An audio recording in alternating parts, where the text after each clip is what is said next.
Welcome, everyone. We are live. And let me tell you something. It is Monday. It is a beautiful Monday. Still a little dark where I'm at, but it is Monday. And Lady and Popcorn are on the stairs, and he's now taken to sleeping on his mother's back. Oh my God, because he's too big to be under her now. Then she's sleeping with his wing up all night because he's under that wing, and now he's on top of her back. And I'm like, doesn't matter what species of mother you are, all children are the same. And when I feed them, she will feed him first, and then she'll eat. You know, rather interesting phenomenon just to observe. But someone asked me uh, in the chat a while back, well, when's the best time? Well, now is the best time. The best time to change is now. So that's what we're going to talk about. The best time to change your life is now. Well, I don't know what I want to do. Well, if you don't know what you want to do, that is where your time should be going. Sorting that part out. Because without that portion, that's that's what is required to know what you want. But what if I don't know? Yes, you know what you want. You do. I told you that a little while ago. Don't you be saying I don't know. And you see, sometimes we say I don't know because we can be a little bit afraid, right? Because, sometimes we've tried things in the past and things haven't worked out. And so we say, well, I don't know. I don't know. I don't know. I don't know. Well, this is when you take your time, right in this spot, right in that spot that says, I don't know. That is where you take your time. You take your time and you ask yourself, well, what would I like? If it takes you 6 weeks to figure it out, 8 weeks, a year, take your time right there because that is where the most time is needed. Everything else will happen really quickly after that, but nothing happens without that part, without knowing what you want. And sometimes when we say, well, okay, fine, I'll do this. I'll give you an example. Sometimes it can feel like once you do it, it can feel like you've taken on more than you can chew. But that's all right. The point of the matter is you do it, right? You just do it. Some days I feel overwhelmed with popcorn in the space. I do, because popcorn has just got a lot of energy. He's got a lot of energy. He's always in little bit's face. And so sometimes that can be overwhelming for me because I'm like, oh, did I sign up for this? Yes, I did. Right? But that's all right. There's always, you don't know till you know. And you will know what it is that you want to do. You always will know. Just take your time. There's no rush. You see, this is the thing. We want it and we want it now. Now. We want it now. But take your time. There is absolutely no rush. Like, truthfully, there isn't a rush. If you have to rock in the corner, rock in the corner, y'all. But take your time. There isn't, there's no hurry. You see, we put undue pressure upon ourselves when we rush, when we hurry. Because what that does to us, it clouds the senses, Oh, I got to get it done. I got to get it done. I'm 40 and everybody else is ahead of me. I got to get this done. Oh, I'm 13, I'm 15, and I don't know what I want. But everybody else knows what they're doing. I'm 70, and my life has been the same. Uh, uh, when we rush, you know what Daddy says: rush the brush, waste the paint. It brings about unnecessary anxiety. Nice to meet you as well, Linda. It brings about unnecessary anxiety when we rush. Where are you rushing to go? You know, you plant something, you have to wait till fall till you could eat it. Well, peas, peas take a little bit less time. You can get a couple crops in of peas before you even get your fall squash. So you see, you always start with who do I want to be? What do I want to be doing? That's where you start. And you take your time there. You get out your pen and your paper, or your pencil and your paper, or you get out your voice notes. I'm partial to pen and paper, I'll tell you. I just am. But you write down, okay, I want to do this. I want to write them down so you can look at them. It's helpful when you can see. Of course it is. Oh, really, Josiah? That's great news. This is a good one for you today. Josiah's got to go to school shortly. But when you just write it down, you know, when they ask you in school, the guidance counselor's like, hey, man, what do you want to do? You know, you're going into grade 10, you're going into grade 11. What do you want to do? You got to do university prep, blah, blah, blah. And sometimes that can feel like pressure, right? You write down the things you're interested in, even the things you think are beyond you somehow. Just write them down. And you look at them. And as you're looking through that list, something will happen to you. Yeah, Amanda, you're going to school too? Nice. Something's going to happen to you when you write that list down. When you write the list down, one of those things or two, a couple of those things are going to jump out at you on that list. And you say, you know what? Oh, I can do that. Or you'll be saying things like, I don't know, I'd like to, but I don't know how that's going to turn out. You see, it's okay to be afraid. Of course it is. We always have this fear of the unknown. But here's the beautiful part. It is not unknown. The moment you decide what you want to be doing or what you want to become, it is now known to you. It is no longer a surprise. So, you see, that is why you take the time right there in the very beginning, and you can always change your mind. You can always change your mind. But what you have to do is make a choice. There's a peace that comes, right? Oh, you have a test today? Here's how we're going to deal with that. You know you want to pass the test, correct? That's what you know. You want to be successful at the test. Now, whether you prepared yourself or you didn't prepare yourself is irrelevant right at this point, because you can't go back and prepare if you haven't prepared. And if you have prepared, draw from what you remember.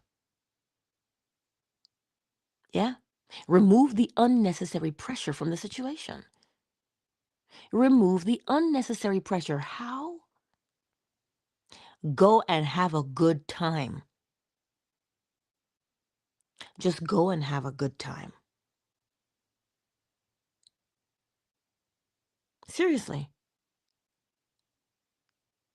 Go into this test that you have to do today and you do a big sigh and say,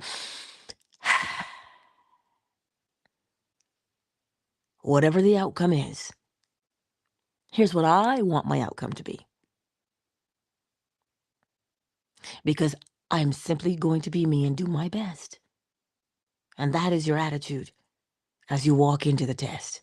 You don't look at George. You don't look at Susie. You don't look at Brandon. You don't look at whoever else, or Kyle is in your class. It is irrelevant. They have the same thoughts going through their heads. See, that's the thing with all of us. We all have the exact same thoughts. Gotta be successful. And we get so consumed with the I gotta be successful that we forget to live. You go and you have a good time. Yeah, but I don't want to disappoint. Eh? Who is living your life right now? Go and have a good time. And tomorrow, you'll tell me the good news. I'll be here to throw confetti because I already know the outcome. Yeah? But that's how we do it. We go through, you choose what it is. Well, I just want to be successful. Okay. And you want to be successful at the test you're doing, or at whatever that thing is you're doing, you want to be successful at it. That's your starting point. And the second part of that is, what does that success feel like? Would I get a high five? Would somebody tell me congratulations? And when you hear that congratulations, or you see or you feel that high five, that pat on the back, it's going to make you feel proud of yourself. And you know what? We've all felt proud of ourselves at one point in our lives. We all have. We have felt proud of ourselves at one point in our lives. Can you remember that time? You don't have to remember the thing itself, but you just remember the feeling of feeling proud of yourself. Oh my God, I did it. Yay! Remember that part. Because we don't always remember the situation, but we remember the outcome of the situation. That is what you remember. And you revel in that. You say, you know what? I am successful. Because how does the brain work? Just give it the direction of the feeling of the success. You see, because when you remember success, what are you doing? You've got success in your pockets. When you remember success, you now have success in your pockets. You could have it in your bosom pocket. You could have it in your back pocket. You could have it in your side pockets. And if you're wearing a dress, your dress should have pockets. A dress is not a dress unless it has pockets. Oh my God. But I digress. You're the one with the success in your pocket. So if you put your hands in your pockets, what are you going to take out of there? Success. Love you. Have a great day. Have a great day at school, sweetness. So when you put your hands in your pockets, you are pulling out success.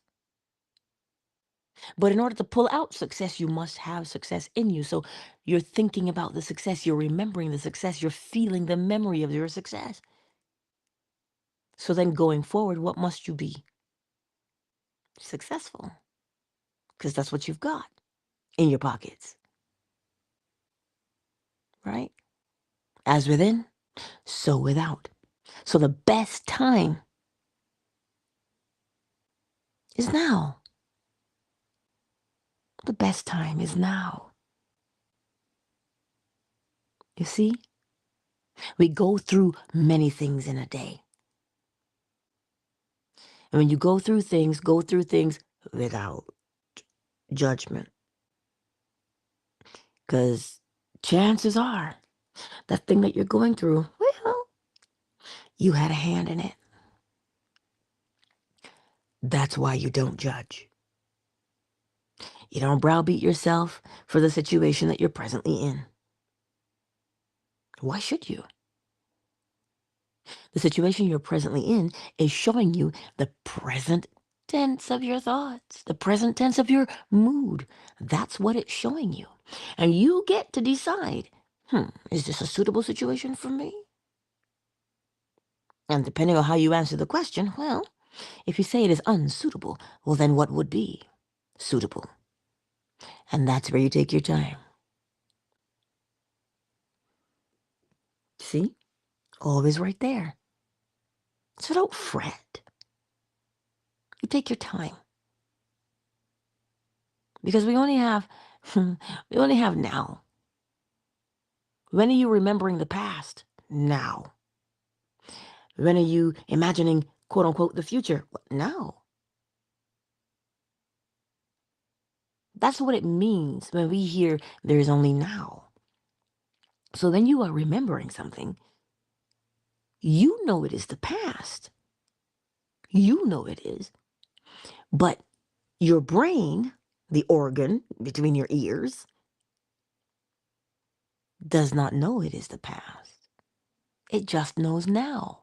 The minute that image is conjured up in your mind's eye, it is happening right now.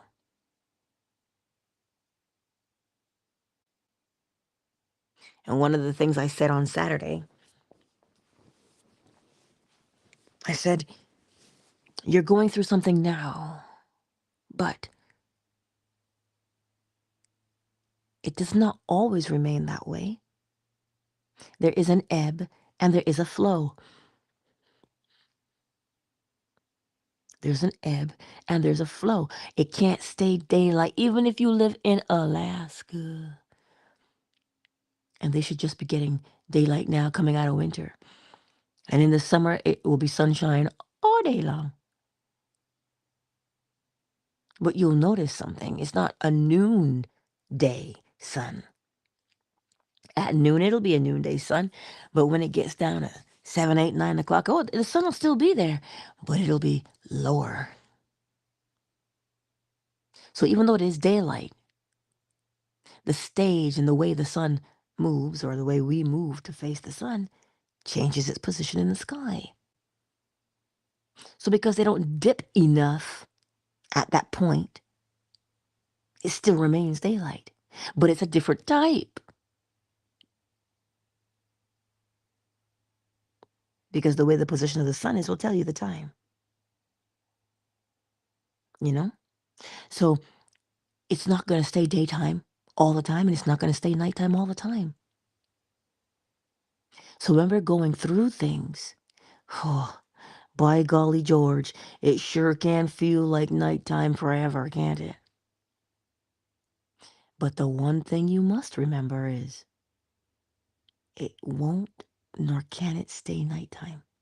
Which means it's telling you if it can't stay nighttime all day, then it's telling you your situation cannot remain. Your situation must change. So if you know that, you see, I want to say the great mother, Mother Nature. And every time I think of mother, I think of Lady and what she does and how she teaches popcorn. She's always teaching popcorn. It is something to behold. And so nature, the great mother, teaches us. She tells you night becomes day, day becomes night. There's constantly this ebb and this flow. So if that's what she's showing you, there's always an ebb and a flow, then your situation that you're presently in cannot remain. It will change. But where you get to participate in this is by giving it the trajectory. Where do you want it to go? It's like a horse and you're on its back. Do you want it to go left or do you want it to go right? You don't just sit on the horse and just hope for the best. No, you have the reins. You have the reins. So you nudge the horse in the direction that you want it to go in. You are on the horse of life. By your mood, you nudge your life in the direction you want it to go in. So the guidance comes from you. You cannot be afraid to guide your life in the direction that you want it to go in. And the way to guide your life is to make a choice. What mood? Let's talk about that. What mood do you want to be in? Because the mood will dictate your actions. The mood will dictate. You see, some people say, oh my God, I don't know why I'm having these thoughts. Your thoughts emerge as a result of the mood. They don't just show up from nowhere. Thoughts are effects. thoughts are effects. And every cause has its effect. Every effect its cause. So the next time you want to say, I don't even know why I'm having these thoughts, your thoughts show you the mood. And if you pay attention to the mood, you will predict your behavior. You see, you're never left in a position where you don't know. You're never left in a position where you're unsure. You get to decide these things. But you see, you and I have never been taught to trust ourselves. We made lettuce wraps yesterday. And my son was cooking. And I'm sitting in the kitchen because I'm supervising, right? And he looks at me and he goes, you know, Mom, I had no idea it would feel this good to know how to do this for myself. He says, are you proud of me? I said, well, I'm glad because now you don't have to rely on nobody. I said, you should be proud of you because you put in the work and you practice every single chance you get. And I said, how does that feel to you? He goes, I feel good. I said, well, then that's what matters. I said, it's just like Lady. When she watches popcorn take from the bowl, she knows she had a hand in that. But she also knows that he's now self-sufficient, or she is self-sufficient. You gotta be in that position to test what you know. You must test what you know. How else will you gain your confidence? And I told him, and he's just so excited. He said, yeah, but then how does that confidence trickle over into everything else? I said, because the formula is the same. I said, every situation is just like cooking. He's like, but how do you get the original recipe? I said, because you remember what you do and you write it down. That's how you write the recipe. You remember what you've done and you write it down. The first person who did it, they remembered what they did and they wrote it down.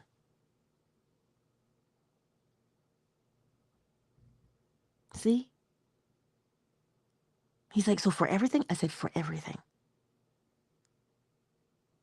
And every time you learn something new and you practice what you've learned and you see the result, I said, he said, well, what if I burn it? I said, some things are salvageable and some things aren't. But it doesn't stop you from doing it again. So you see, my beautiful friends, that is the best time right now to practice what you have learned. You cannot keep saying, my life isn't changing. If you catch yourself saying that your life isn't changing, do you know what you're telling yourself? That your mood has remained the same. That is what you're telling yourself. And if your mood has remained the same, how can the outcome be different? This is what Albert Einstein has been talking about. You keep doing the same thing. If you keep doing the same thing, you will get the same result. You cannot continuously plant carrots and complain that you don't have peas. At some point in your life, you're going to have to plant a different mood. And you have to keep planting that mood until you just plant that mood without a second thought. Because that's what you're presently doing. You're presently living the mood that you have practiced over and over again. But how do I change my mood, Angela? What do you mean how you change your mood? Don't we turn on our favorite jam? Oh my God, I heard this guy. He's a country artist. Pink beard. His stuff is popping. What? Oh my God. I love his music. Oh, mm, I love his music. I do. That's his name, Pink Beard. And he won some kind of an accolade, but you wouldn't have known that he won the accolade. No, you wouldn't have because he didn't get the photo and whatever, right? And people are asking him, "Wow, you a country artist?" And I said to myself, "You see, that's the problem with humanity. We judge so much." He's a country artist because that's what he sings. It's what he sings. It is what is within him. You see, and that's sometimes when we falter, is when we have something within and somebody comes along and they're like, "Pfft, what are you? Why are you?" That's not your cue to rock in the corner and question what you love. Never. Who has spent the time practicing? You have. And if you can always remember this, out of the abundance of the heart, the mouth speaks. When somebody comes along and wants to, as it may look like they want to cut you down to size, humble you, they're just giving you their opinion of how they see themselves. They're not trying to humble you, they're just giving you their opinion of how they see themselves. They're just telling you how they see themselves. And that's your cue to say, wow, you see yourself in a pretty bad light. You should really change that mood. You'll change your life. Of course. They're not telling you about you, telling you about them. So you see, you always have the choice to engage or to not. You're the one who spent your time changing your mood and changing your life and being faithful to practice. And you're going to let somebody just willy-nilly come along and make you question yourself? Come now. You better look in the mirror. So how do you do it? How do you change your life? By first examining where you presently are. Examine does not mean judge where you are and complain about, oh my God, I'm the worst. Everybody else is ahead of me. I'm so old. I'll never make a change. That is not self-examination.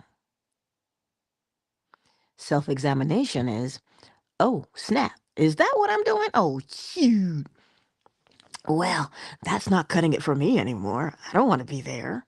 What do I want to be?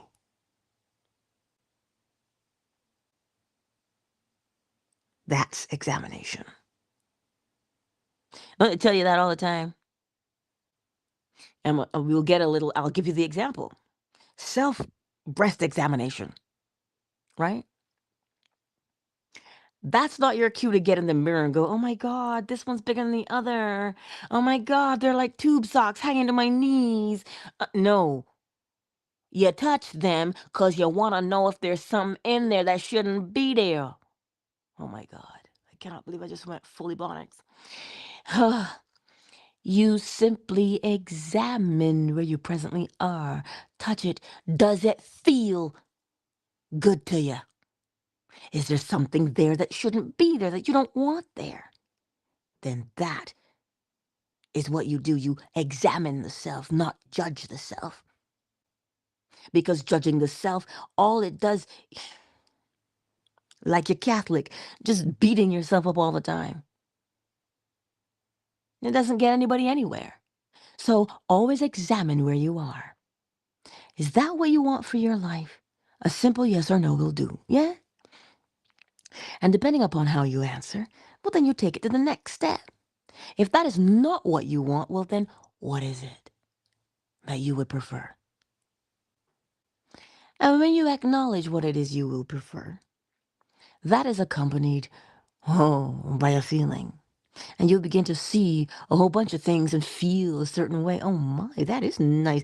That would be my ideal life, you know. And what would I be doing if that's what I wanted to be? Oh, I'd be doing this or I'd be doing that. I'd be doing this. Ooh. See how excited you get to celebrate your change? Your change has happened. The moment you acknowledge it and your body responds in kind and says, yes, this is what we want. Good. Well, then you continually experience in imagination what you would be doing in reality if. What do you think you're doing now? Experiencing in imagination what you'd be doing if you didn't. Ah, see? So what do we always do? We always experience in imagination. So remember, you have the reins. So which part do you want to experience in imagination? Choose. And as you commit yourself to experiencing that, it'll make you feel good. So now you associate your success with that feeling and you revel in it and you practice it over and over and over and over and over again because that's what you do now anyway. Naturally, that is what we do. And you know exactly what is happening because I tell it to you every day. Neurologically, you are bridging the gap. You're not playing pretend. How can you play pretend? We never play pretend. We're always practicing for the outcome. Oh, it looks like we're pretending, but we're not. We're practicing for the outcome. So that's why you practice. And you already know what you practice, ooh, you're going to get good at. So if you know that what you practice, you'll get good at and you'll end up doing, well, that's the solution. Practice, is it not? But choose what to practice. Oh, somebody's awake. And so as you practice, you become what you practice. You know this better than anybody. Of course you do. How many classes have we taken?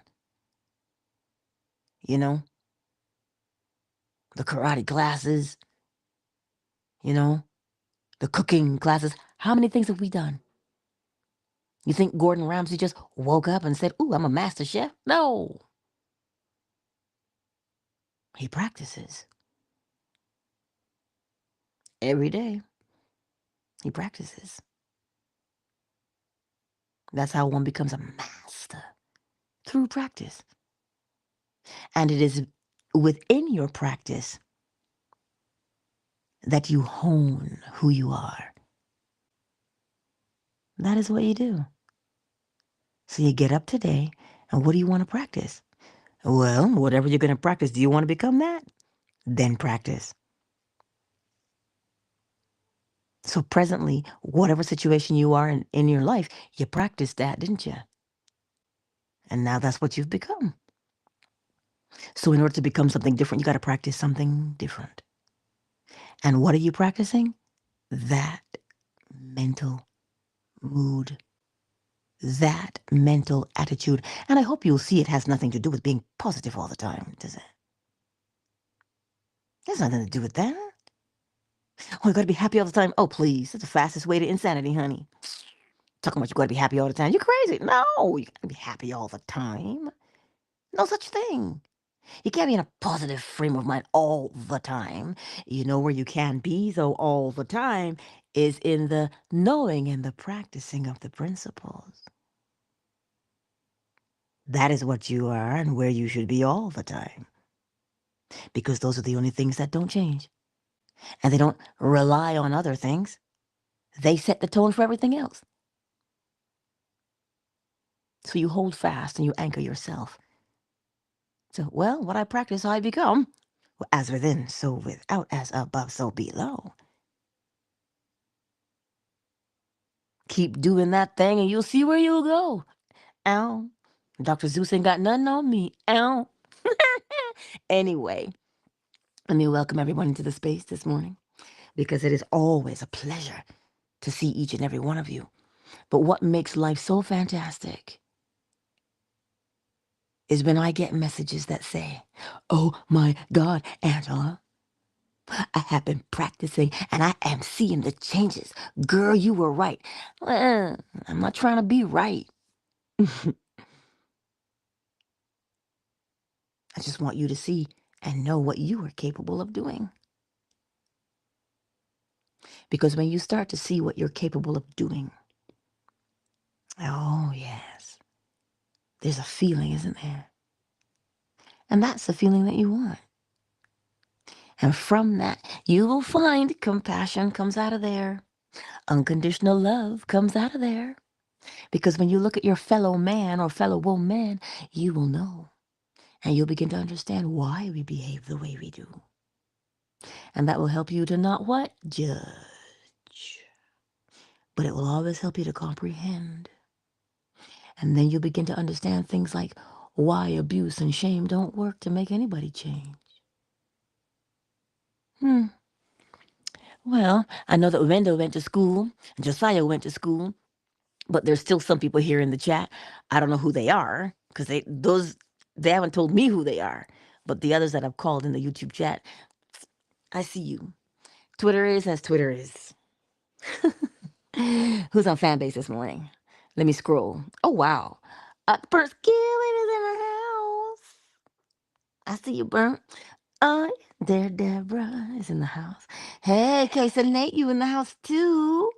Michael, Ashley, Summer Rose is in the house. And my sweet KZ, you're here too. Mm. Listen, it is always good. How good and pleasant it is. Yeah? How good and pleasant it is. I'm not going to keep you, but I'm going to go get this chime. And listen, Lil Bit has been on a roll. Every time he hears that chime, he going to crow. Every time he hears a chime, he'll crow. That boy is something else. But I do have to separate them, though, because popcorn. Ooh. I tell you, popcorn is something else. He will rush him, and all you hear is this pitter patter, pitter patter, pitter patter, and then it stops, and you know where he stopped, right? As long as Lil Bit's downstairs, you know exactly where he is, and you hear a little bit. Lil Bit will give you that sound, and when he puffs those feathers out, popcorn thinks twice, but popcorn knows he has the advantage. Popcorn knows he has the advantage. Oh, he's a smart one. I still say it's a girl. You can't tell right now, but I still say it's a girl, but I say he. But popcorn has the advantage, and popcorn knows this because never has Lil Bit ever rushed him, you see? He rushes his mother too, don't worry. He does. He rushes his mom, and he'll jump on her back. His goober antics. But let's get the chime.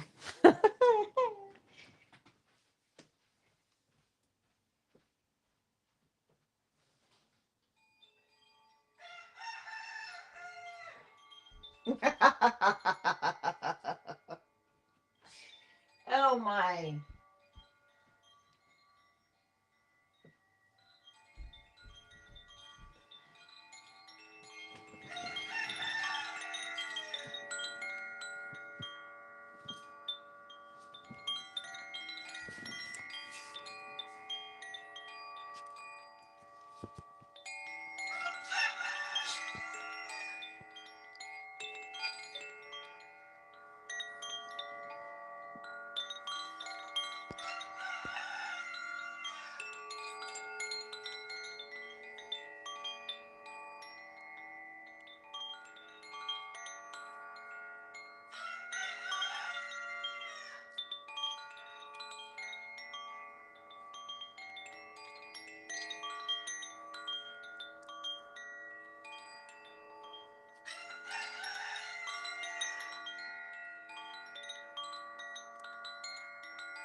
Countdown initiated.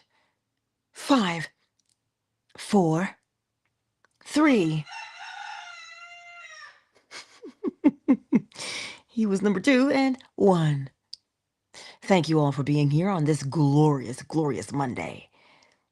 Go forth out into this world today and know that you have the power to change your life. Oh, you do.